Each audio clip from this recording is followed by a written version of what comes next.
Thank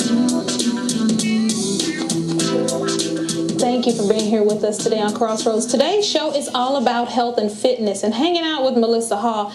I believe I just sweated out my perm, so I'll be seeing my beautician momentarily. But right now, it's all about the kids and keeping them healthy and fit, especially during those summer months. And if we're talking fitness, we got to talk to the Fitness King, Mr. Ron Henderson is here. Sheletta. Thank you so much for being here with us today on Crossroads. Now, you're passionate about fitness. How did you develop a love for fitness and health? Well, I think early on I had the privilege of being around people who were older, who were in shape, and seeing how their lives, how they had more energy. Just the whole concept of paying yourself first physically, you know, and having that go into your later years, I realized that it was important to start early. So with that, you know, going out to the schools, talking with whether you're second grade, third grade, all the way up to high school, to colleges, trying to inspire, especially, you know, kids to start taking care of themselves right now so that they can have the same quality of the physical life that their parents are trying to achieve for them financially. See, parents are out there working hard, you know, trying to increase the finances. Well, I want to increase the physical fitness of the kids so that way they'll be around longer to be able to earn the money that the parents are trying to get right now for them.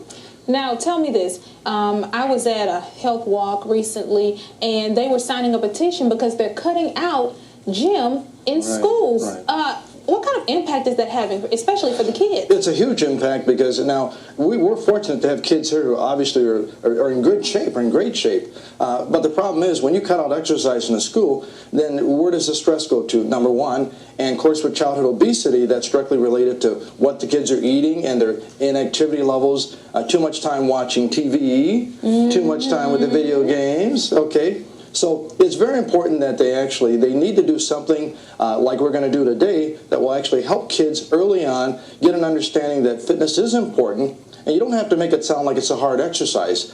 I like doing a system that I call Kids, Animals, and Exercise, where you talk about the animals of the kingdom and you make it real fun. And you work out with the animals, you know? You think about the lion and all those kind of things. You think about the giraffe. And you think about Heidi the horse and Marty the monkey and Bobby the bear and Freddie the frog. We're going to do a lot of those exercises today. And one of my favorite that we'll get into later will be Petey the puppy dog. That's the one I really like. Well, let's get started. I'm ready. Come on, girls. Now, you know, like any time you're going to exercise, even if you're 7, 8, 9, 10, or if you're 80 years of age, it's important to kind of just warm up the body first. So the first animal that we're going to do is going to be Heidi the horse. Well, what do horses do, my friends? Okay, they run. But before we start, let's let the people out there know who we have on the show. We have Linnell on the show today. Say hi. Say hi. We have Brianna on the show. Okay, then we have Janae on the show. And then we have my friend Nia on the show, okay? So what we're going to do is just start picking up your legs lightly. We're just kind of like jogging lightly, kind of like the horses. Heidi the horse, see? This is part of the Kids, Animals, and Exercise program. Picking up those legs, warming up those muscles. Isn't that right, Linnell? Look at Linnell, see? She's already feeling it. You know, horses have those nice, strong muscles. Why do they have them? Because they're laying around eating hay all day? No, because they're out there running. Now let's pick it up just a little bit, just a little bit. Pick it up just a little bit, just a little bit. Okay, now shake your legs. Now, normally you probably want to do that for about 4 or 5 minutes, get the heart rate up just a little bit, okay? But for the sake of time, that's all we're going to do. Now we're going to go to the next exercise. How many people like giraffes? Raise your hand. Raise your hand. Raise your hand. Raise your hand. Raise both your hands. Leave them up in there now. Now, let them hang down a little bit. Just leave them up like this. Let them hang down. Straighten out my arms. Straighten out your arms. Straighten them out. Bring them up in there a little bit. Straighten them out. Leave them up. Just leave your arms like that. Leave them out like that. Now bring them out in front. Just leave them up. Okay, just leave them up there for a second. Leave them up. Tell me when your arms are tired. You can put them down. Let's go. That's just showing you put your arms down.